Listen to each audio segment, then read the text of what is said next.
Hello students, हमने अपने first और सेकंड वीडियो में क्लास 12 सोशियोलॉजी से रिलेटेड लेसन 7 का फर्स्ट पार्ट और सेकंड पार्ट स्टडी किया था। हम अपने थर्ड वीडियो में क्लास 12 सोशियोलॉजी लेसन 7 का रेस्ट पार्ट स्टडी करेंगे। हमारे अब टॉपिक पे आते हैं हम biological and the mechanical cleaning of sewage.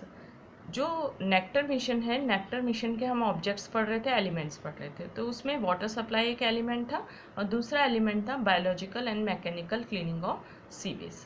पूरी तरह से जो सीवेज सिस्टम है उसको क्लीन करना चाहिए और डेवलप करना चाहिए। नेक्स्ट पॉइंट आ जाता है find out the urban transportation. Urban transportation के बारे में हम डिस्क्राइब करने से स्टार्ट करते हैं अर्बन नेशनल ट्रांसपोर्ट पॉलिसी। जो ट्रांसपोर्ट पॉलिसी है जो अर्बन से रिलेटेड है, नेशनल अर्बन मिशन से रिलेटेड है, उसका main M purpose safe, fair and the quick reliability and comfortable and continuous access to the growing population of jobs achieved by following method the cliff promoting integrated land use transportation planning in all cities so as to reduce the travel distance. Cliff promote their maximum use of promote the means of public transportation and the non-motorized public transportation.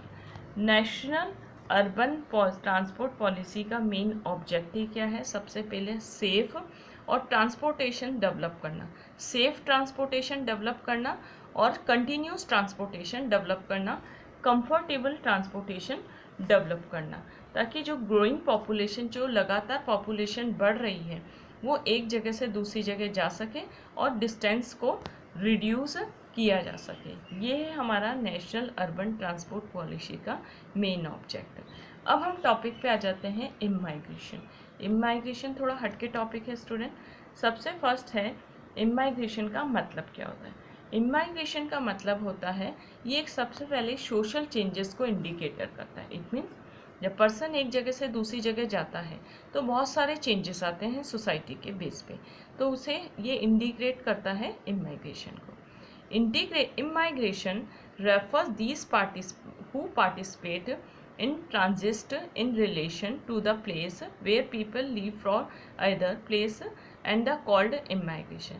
जब person एक जगह से दूसरी जगह जाता है और जाके रहने लग जाता है तो उसे हम क्या कहते हैं? इमाइग्रेंट्स कहते हैं। जब पर्सन एक जगह से दूसरी जगह जाता है और जाकर रहने लग जाता है तो उसे हम क्या कहते हैं? इमाइग्रेट कहते हैं। नेक्स्ट हमारा पॉइंट आ जाता है, नेक्स्ट टॉपिक पे आते हैं हम, are called immigrants. People coming from Europe in North America. Peoples आए थे यूरोप से नॉर्थ अमेरिका में, तो यूरोपियन इमाइग्रेंट्स हुए। फिर है टू टाइप्स ऑफ इमाइग्रेशन। एक बार इमाइग्रेशन का वापस बता देती हूँ। जब पर्सन एक प्लेस से दूसरे प्लेस पे जाता है और रहने लग जाता है तो उसे हम इमाइग्रेशन करते हैं। इमाइग्रेशन के टू टाइप्स होते हैं, two types of immigration, internal immigration और एक्सटर्नल इमाइग्रेशन। इंटरनल इमाइग्रेशन का मतलब होता है जब हम एक स्टेट से दूसरे स्टेट में जाके रहने लग जाते हैं या फिर एक डिस्ट्रिक्ट से हम दूसरे डिस्ट्रिक्ट में जाके रहने लग जाते हैं तो उसे इंटरनल इमाइग्रेशन करते हैं। एक्सटर्नल इमाइग्रेशन का मतलब होता है जब हम एक कंट्री से दूसरी कंट्री में मूव करते हैं, दूसरी कंट्री में जाकर रहने लग जाते हैं तो उसे हम एक्सटर्नल इमाइग्रेशन कहते हैं। नेक्स्ट पॉइंट आ जाता है हमारा कॉजेस ऑफ इमाइग्रेशन, कि इमाइग्रेशन के क्या क्या कॉजेस है, ऐसे क्या रीज़न है जिससे इमाइग्रेशन होता है, पर्सन एक प्लेस को छोड़ के दूसरे प्लेस पे जाता है। कॉजेस ऑफ इमाइग्रेशन, सबसे फर्स्ट पॉइंट है नेचुरल फैक्टर। नेचुरल फैक्टर्स में है climate, drought, earthquake and flood. ये सारे नेचुरल डिजास्टर है। नेचुरल डिजास्टर के बेस पे जब हम एक प्लेस को छोड़ के दूसरे प्लेस पे जाते हैं और दूसरे प्लेस पे जाके रहने लग जाते हैं तो इट मीन्स नेचुरल फैक्टर के बेस पे इमाइग्रेशन हुआ। नेक्स्ट पॉइंट आ जाता है इकोनॉमिकल फैक्टर। इकोनॉमिकल फैक्टर का मतलब है जब हम अपनी इकोनॉमिकल स्ट्रेंथ को स्टेबल करना चाहते हैं और एम्प्लॉयमेंट रिसोर्सेज को ऑक्यूपाइड करना चाहते हैं या एम्प्लॉयमेंट रिसोर्सेज को सर्च करना चाहते हैं, ये सभी इकोनॉमिकल फैक्टर हैं जो इमाइग्रेशन से रिलेटेड हैं। नेक्स्ट पॉइंट आ जाता है socio culture factor. Socio culture factor के बेस पे किस तरीके से इमाइग्रेशन होता है? व्हेन द, जैसे कि गर्ल्स की मैरिज होती है, गर्ल्स की मैरिज होने के बाद वो एक प्लेस को छोड़ के दूसरे प्लेस पे जाती हैं, तो ये है सोशल बेस पे इमाइग्रेशन होना, सोशली फैक्टर जो इमाइग्रेशन से रिलेट करता है। When the girl who is in contact with the rural family, जो एक रूरल फैमिली से है लेकिन उसके मैरिज हुई है अर्बन फैमिलीज में, तो सिटीज़ में जाके रहती है, तो इस तरीके से सोशली बेस पे इमाइग्रेशन हुआ।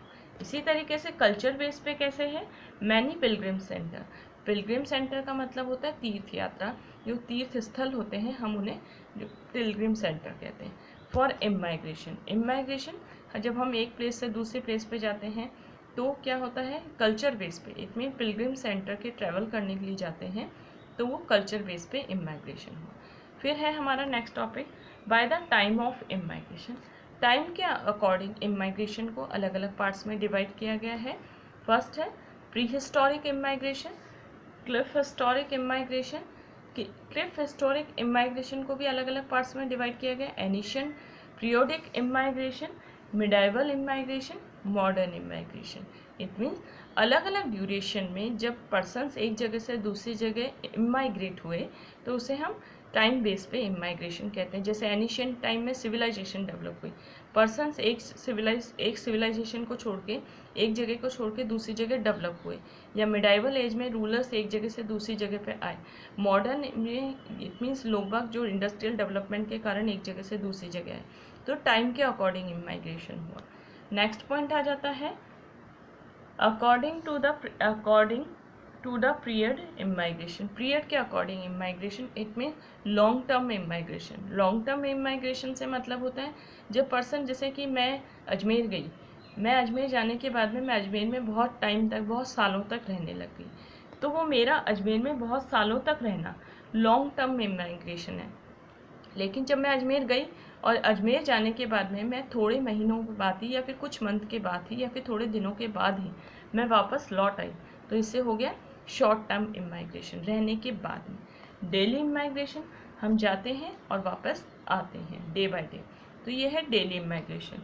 सीजनल इमाइग्रेशन, सीज़न के अकॉर्डिंग, जैसे वेदर चेंज हुआ तो हम वेदर के अकॉर्डिंग हम दूसरे प्लेस पे चले गए, और जैसे हॉट वेदर हुआ तो हॉट वेदर के बेस पे, हॉट वेदर को जहाँ हॉट वेदर है वहाँ उस प्लेस को छोड़ के जहाँ कोल्ड वेदर है हम वहाँ आ गए, तो सीज़न के बेस पे इमाइग्रेशन हुआ, तो ये सीजनल इमाइग्रेशन है।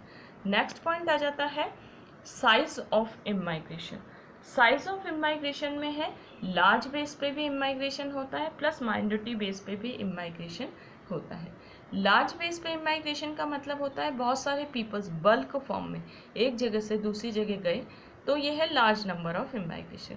लेकिन टू पीपल्स या फिर 3 पीपल्स ही गए एक जगह से दूसरी जगह, तो ये है माइनॉरिटी इमाइग्रेशन। नेक्स्ट पॉइंट आ जाता है हमारा impact of immigration in the cities of India. क्या क्या इम्पैक्ट हुए हैं? सबसे पहले रिसोर्सेज की लैकनेस हुई है। जब पर्सन रूरल एरिया से या फिर एक प्लेस से दूसरे प्लेस पे जा रहा है, तो जो जिस प्लेस पे जा रहे हैं वहाँ पे बहुत सारे पर्सन इमाइग्रेट हुए, तो इट मीन्स रिसोर्सेज की कमी आई। द पॉपुलेशन ऑफ स्लम्स की पॉपुलेशन बढ़ गई है 15 मिलियन के अप्रॉक्सीमेटली। नेक्स्ट पॉइंट आ जाता है हमारा the purpose of the city planning. City planning का मेन पर्पस क्या है? भाई बहुत सारे पर्सन्स हैं वो इमाइग्रेट हुए, तो सिटी प्लानिंग को प्रॉपरली डेवलपमेंट करने के लिए सिटी को प्लानिंग की ज़रूरत है, नीड है। Maintain the beauty of the city, city की ब्यूटी को मेंटेन करना, इट मीन्स पूरी तरह से प्लांटेशन करना, एनवायरनमेंट को प्रोटेक्ट करना और ग्रीनरी बनाए रखना। प्रॉपर अरेंजमेंट, क्लीनलीनेस, लाइट और क्लीनलीनेस का प्रॉपर वे में अरेंजमेंट करना, ये है पर्पस ऑफ सिटी प्लानिंग कि एक सिटी को किस तरीके से डेवलप फॉर्म में आगे बढ़ाया जा सकता है। नेक्स्ट पॉइंट आ जाता है द कंट्रीज एटमॉस्फेयर। जैसे मैंने आपको बताया था कि एनवायरनमेंट को प्रोटेक्ट करना, एनवायरनमेंट को बनाए रखना, इसी बेस पे हमारा क्या हो जाता है city planning. It mean city अच्छे से डेवलप हो सकती है और स्मार्ट सिटी की फॉर्म में आ सकती है। एयर और वाटर पॉल्यूशन को कंट्रोल करना। नेक्स्ट पॉइंट आ जाता है हमारा प्रॉपर अरेंजमेंट ऑफ ट्रांसपोर्टेशन हमें कन्वीनियंट होने की वजह से हमें ईजी हो, कन्वीनियंस इट मीन्स ईजीनेस, हमें ईजी हो, हम एक जगह से दूसरी जगह ऑक्यूपेशन को सर्च करने के लिए जा रहे हैं, एक प्लेस से दूसरी प्लेस पे हम ऑक्यूपेशन को सर्च करने के लिए जा रहे हैं, लेकिन हमें बहुत टफ पड़ रहा है, हमें पैदल चल के जाना पड़ रहा है, तो इस बेस पे हमें कन्वीनियंट नहीं होता कि हम एक प्लेस से दूसरी प्लेस पे जाएं। तो अगर हमारे पास प्रॉपर अरेंजमेंट होगा ट्रांसपोर्टेशन का, या गवर्नमेंट ने हमें प्रॉपर वे में जो फैसिलिटी प्रोवाइड कराएगी गवर्नमेंट, उस बेस पे हम प्रॉपर वे में एक जगह से दूसरी जगह जा सकते हैं और हमें ज़्यादा टाइम भी नहीं लगेगा एक प्लेस से दूसरे प्लेस पे जाने में। फिर हमारा नेक्स्ट पॉइंट आ जाता है 4 element in the city planning. City planning के 4 एलिमेंट क्या है कि एक एसेंशियल सिटी प्लानिंग को करने के लिए क्या क्या चीज़ों की नीड होती है, किन किन थिंग्स की नीड होती है, जिस बेस पे हम सिटी प्लानिंग को कर सकते हैं। सबसे पहले इंडस्ट्रियल सेक्टर में डेवलपमेंट, हाउसिंग सेक्टर में डेवलपमेंट, इंडस्ट्रियल सेक्टर में डेवलपमेंट और एडमिनिस्ट्रेटर। इट मीन्स एडमिनिस्ट्रेटर का मतलब होता है गवर्नमेंट अच्छी से अच्छी पॉलिसीज़ प्रोवाइड करें ताकि हम बिजनेस सेक्टर में, इंडस्ट्रियल सेक्टर में भी हमारा डेवलपमेंट हो सके, हाउसिंग फैसिलिटी में भी डेवलपमेंट हो सके और इंडस्ट्रियल सेक्टर में भी डेवलपमेंट हो सके। फिर नेक्स्ट पॉइंट आ जाता है हमारा Edward M Vesart has mention. Edward M Vesart ने 7 एलिमेंट्स बताए हैं सिटी प्लानिंग के।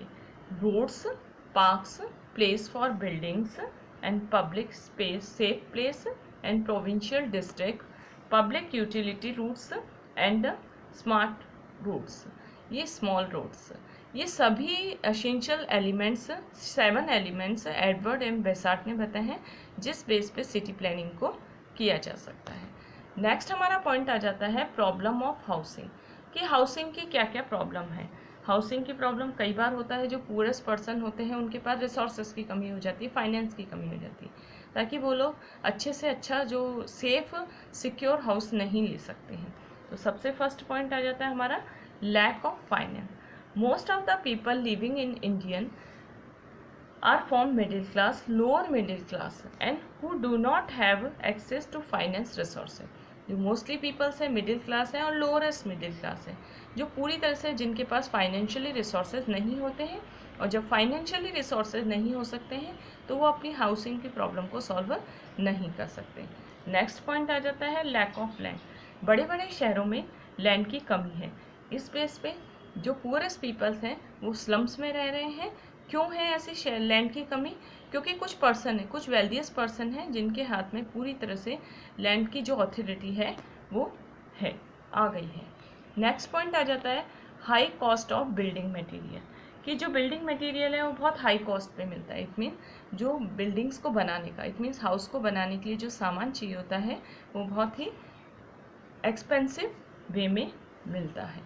नेक्स्ट हमारे पॉइंट पे आ जाते हैं हम लोग इन द ईयर 1957 में एक रूरल हाउसिंग, भाई हम हाउसेस की प्रॉब्लम को सॉल्व कर रहे हैं तो हम उसकी पॉलिसी को भी डिस्क्राइब करेंगे, गवर्नमेंट ने क्या स्कीम प्रोवाइड कराई है। फर्स्ट पॉइंट है हमारा इन द ईयर, फर्स्ट और last point, in the year 1957 में रूरल हाउसिंग स्कीम डेवलप हुई थी। रूरल हाउसिंग स्कीम डेवलपमेंट के कारण जो the communities development program start किया था। इट मीन कम्युनिटी बेस पे, इट मीन्स कम्युनिटी का डेवलपमेंट करना। इसमें क्या था, मैक्सिमम ऑफ ₹5,000 पर हाउस, पर इंडिविजुअल पर्सन को, पर पुअरेस्ट पर्सन को 5,000 रुपीज़ को प्रोवाइड कराया जाए और कोऑपरेटिव सोसाइटीज़ को डेवलप किया जाए। कोऑपरेटिव सोसाइटी का मतलब होता है जो गवर्नमेंट के थ्रू सोसाइटीज़ डेवलप हैं उन्हें कोऑपरेटिव सोसाइटी कहते हैं। तो इट मीन्स कोऑपरेटिव सोसाइटी को डेवलप किया जाए।